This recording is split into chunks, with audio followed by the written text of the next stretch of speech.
Hello, everyone, and welcome to a new lecture of a research methods course. Today, in our lecture, we will be focusing on research methods. So, we will discuss the importance of ethics in research, and we will also explore the ethical issues and consideration that you need to understand before and during and after you conduct your research. So first of all, we need to look at the origin or the history of ethics in research. So there was more attention given to ethics in research, mainly when there was a series of medical experiments on large number of prisoners during the Second World War. So those experiments were based on unethical practices. So after that, the Nuremberg Code was created, which outlined the principles and the standards for ethical research. So since then, there were like many codes and reports discussing research ethics, and also there were establishment of independent committees of research ethics to assess all research and which involve generally people. So ethics refers to the science of morals and rules of behavior, and research ethics, they are concerned with conducting research properly and also in a right moral way. So ethics is a very fundamental aspect when you undertake research, and they consider a good researcher as an ethical researcher. So research ethics, they are concerned with the concept of right and wrong in conducting research, and this includes all of the stages when you do the research. So if your research involves a human participant, so you will be in contact, for example, with children, disabled, vulnerable adults, and so on. And not only humans, but also if your research involves access to personal or confidential information, or you will discuss sensitive topics such as illegal or political behavior, then you need to understand ethics, and you need also to apply ethical practices during conducting your research. So maybe some of you think that the right and wrong behaviors, like it's a straightforward process. However, there are many issues that you might not think about it as ethical practices while you are conducting your research. So your research will not cause any harm to any people that are involved in your research. So in your research proposal, you need to explain how you will address ethical issues in your research project. So you need to consider ethical issues at different stages of your research. So for example, if we will talk about researcher as insider and outsider. So research ethics are related to the researcher's position with respect to the subject research. So for example, if you are like an insider researcher, so that means that you belong to the group that you want to study. For example, if you are conducting a research in your own organization, or in your own country, or in your own community, then you can be considered as an insider researcher. And this has actually many advantages to be insider researcher, because you will be able to better understand the culture, you will be able to better understand the context, the problem that you are trying to tackle. And also you might get easier access to the data, to the information, to the people. And this also will allow like a special sensitivity or like empathy or understanding of the issues or the matters that in this particular company or community, which might not be clear to other researchers who we call them outsider researchers, who don't belong to this company or who don't belong to this community. However, also there is this advantage of being insider researcher, because this might lead you actually to greater bias, where you try to analyze the problem based on your empathy feelings or based on your interest, or maybe you might collect data from your employees where you have like greater power authority than them due to your position. So the data will also be biased. On the other hand, the outsider researcher, the researcher who doesn't belong to the company or to the community, would be more detached. So like it would be like their experience will be like less personal, but also they might be also less well informed about like the culture or the problem that they are researching. So the goal here, or like the ethical practice here, is to obtain both insider and outsider knowledge and to maintain the appropriate detachment. So you need to recognize your own attitudes and you need to recognize your own beliefs about the topic in order to understand how this might affect your judgment or your assumptions about the topic. So there are also ethical issues that you need to take into consideration with regard to the data that you are collecting. So you might start your research while you have already a background of the topic that you want to research. Maybe there is a problem that you are trying to solve in your research. Maybe you think about possible solutions or a recommendation. However, always don't start with your research with your recommendation. Don't try just to conduct a research which will just prove your assumptions and belief. For example, don't read only the literature or don't collect only data that agree with your assumption, or don't lead participant when you collect the data, don't lead the participant to answer your question, the answer that you want to hear in order to approve your already established assumptions and belief. So you need to be very objective and you need to present your data honestly, not only the data that agree with your assumptions or with your interests. So you need to keep an open mind and be prepared to revisit your assumptions and your current understanding of the topic. Also, you need to appropriately acknowledge the contribution of other people by citing their work properly.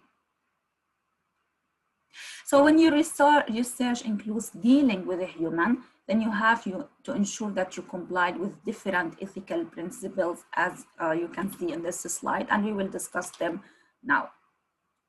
So openness and integrity.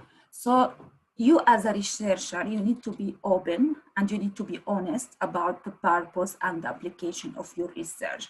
So the participant have the right to ask any question at any stage of your research regarding your study, and you as a researcher, you have to answer this question clearly and honestly. So as a researcher, you need also to ensure that any primary data that you collect, they will be kept securely and they will be deleted or destroyed in accordance with all the legal and ethical requirements. And if you are like, for example, playing the role of covered researcher, where the participant don't know that you are conducting the research, because they might like act or respond differently if they know that they are under research. So in that case, collection of the data should take only place where it is essential to achieve the research result required, and when there is no possible way, other data collection way, to obtain the essential data for this particular research. Hence, in that context, the informed consent has not been fully obtained before the study. Then the researcher should explain to the participant the true nature and the true purpose of the research once the data have been collected. So after you collect your data, you need to inform the participant that there was a research conducted, and we were not able to tell you that because we want you like to behave naturally. Then you need to tell them that, otherwise this will be considered as a deception. Also, you need to offer the participant to obtain any information on the research progress or a summary of your research findings in which they have participated by contacting you as a researcher. So the informed consent happen only when the participants are provided with a clear and open and honest and enough information about the researcher. So after the participant given those enough information, they will have the opportunity, the free opportunity to decide whether or not they want to participate in your study. So the participant gives consent freely based on fully information about participation rights and about the use of the data and information that will be collected from them during the study.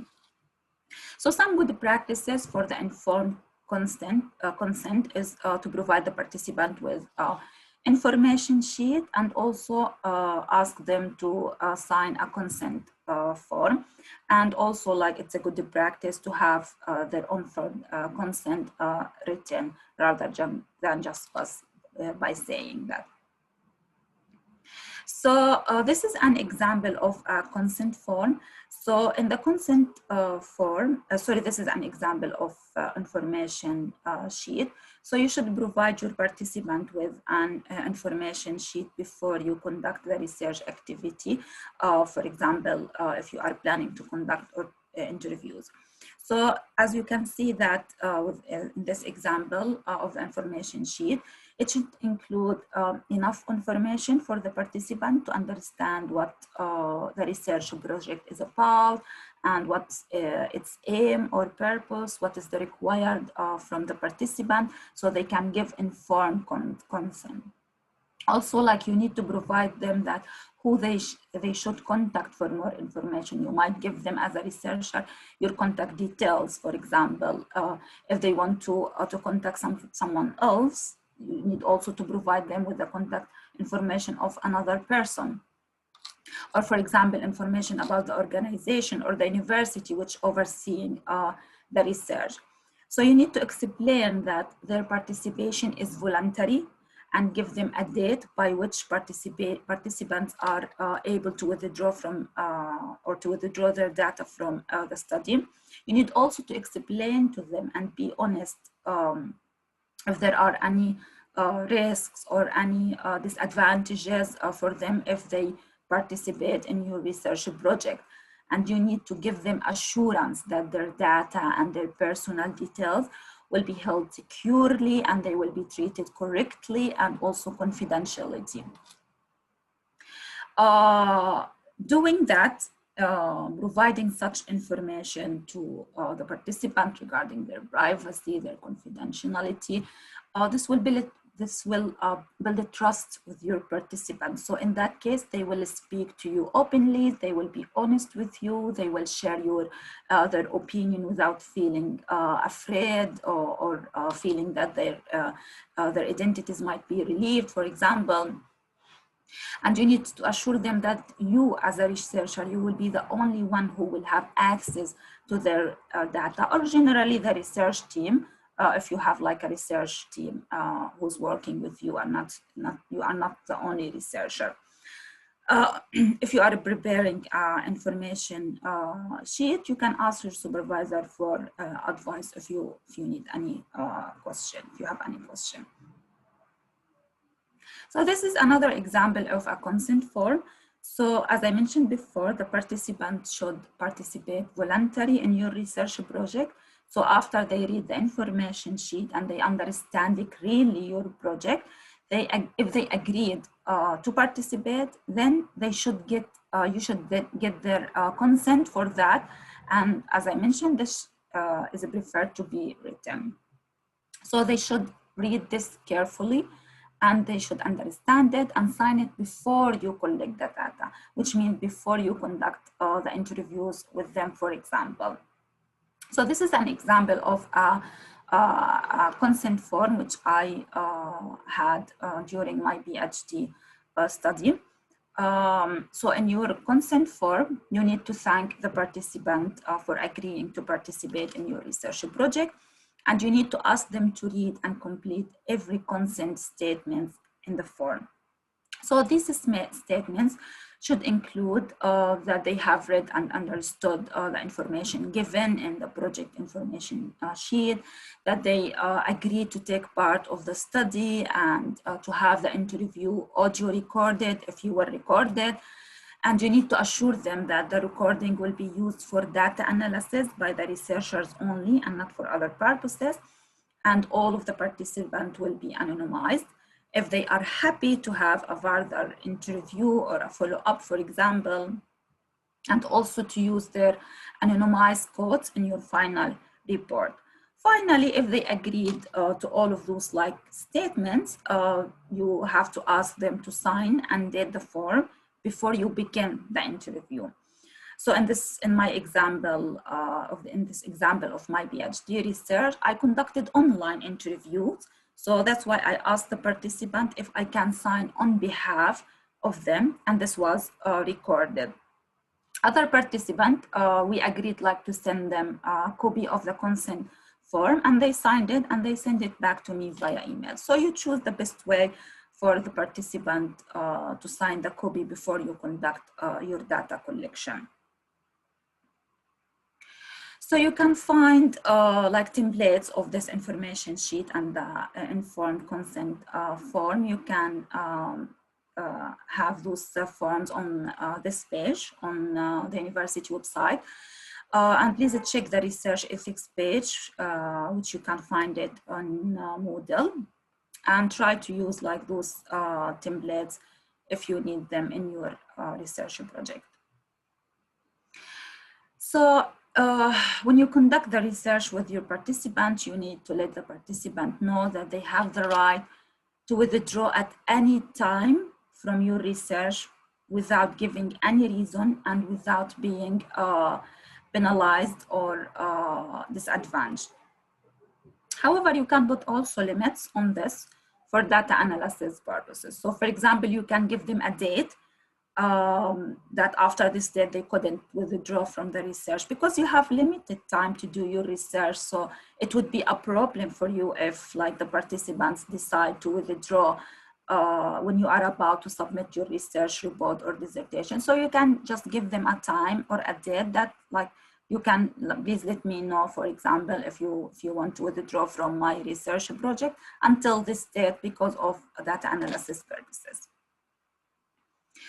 Regarding confidentiality, it's very important when you are doing research with people or even with data. So you as a researcher, you are required to ensure confidentiality of the participant identity and also of the data throughout the conduct and through reporting your research. So where their personal data will be secured, and how data will be stored and for how long. All of those information should be provided for the participant before you do your data collection.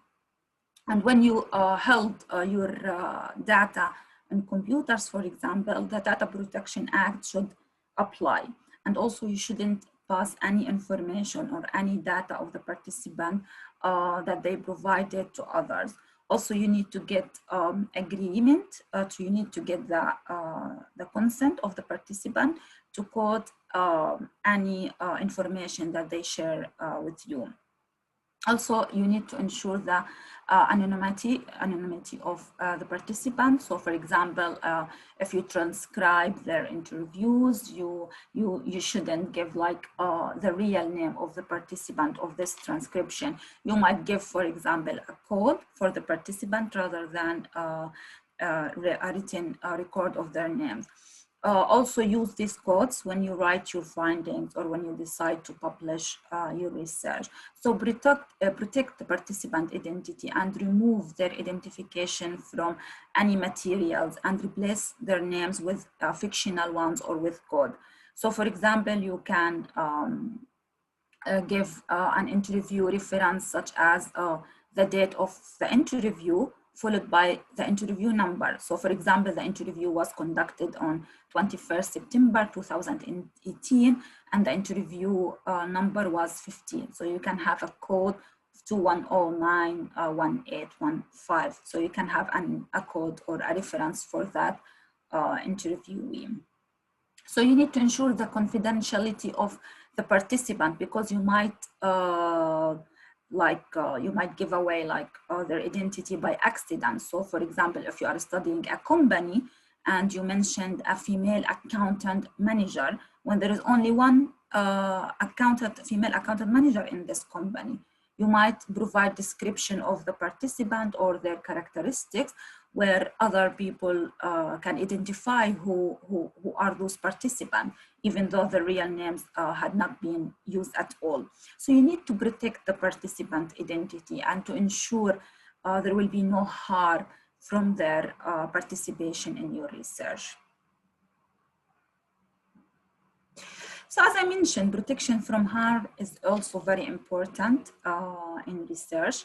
So you need to anticipate any possible risk or harm to the participants. So for example, you might discuss with them like sensitive topics like participant sexual orientation or behavior, their illegal behavior or political like activities, other experience of violence, like their abuse or their exploitation. For example, if you are studying refugees, their mental health or their gender or ethnic status. So you need to be careful when you discuss such sensitive topic, and you need to acknowledge the potential reactions and the emotions from the participants, such as psychological discomfort or stress or social disadvantage or humiliation or pressure. So you need to ensure that their dignity and rights will be maintained, and you should also address all the unequal power relations between you if you are, for example, like researching your employees. So don't apply any influence or any pressure on the participant to grant access for the study or to answer certain questions that they don't feel comfortable to talk about or discuss. Or for example, to make them or to lead them to answer as you expect or when or you want them to respond. So your research also might have access to records of personal or confidential information. So you need also to ensure that their confidentiality, as we discussed previously. So generally, any university and professional body, they have a list of principles or a code of ethics of conduct. So in order to apply for ethical approval at Brooks University, you need to complete the ethical review form for student research in the business school, which is called Form E1. After completing this form, if your supervisor believes that the research needs a full application for ethical approval, then you should complete another form, which is called Form E2. So when your ethical approval is received, and please don't do any data collection before you receive the ethical approval. So when you grant the approval, you can go and start collecting your data. And you need to continue with your research and to ensure that it's conducted within the bounds of this approval. If you plan, for example, a change that you want like to conduct further like data collection, you need to reapply also for ethical approval. And in all circumstances, you need to consider the research ethical procedures during all the stages of research process. And if you are in doubt or you have like more question, you can seek advice from your supervisor who will be able to help and advise you. So those are recommended reading for you to help you more like explore this topic.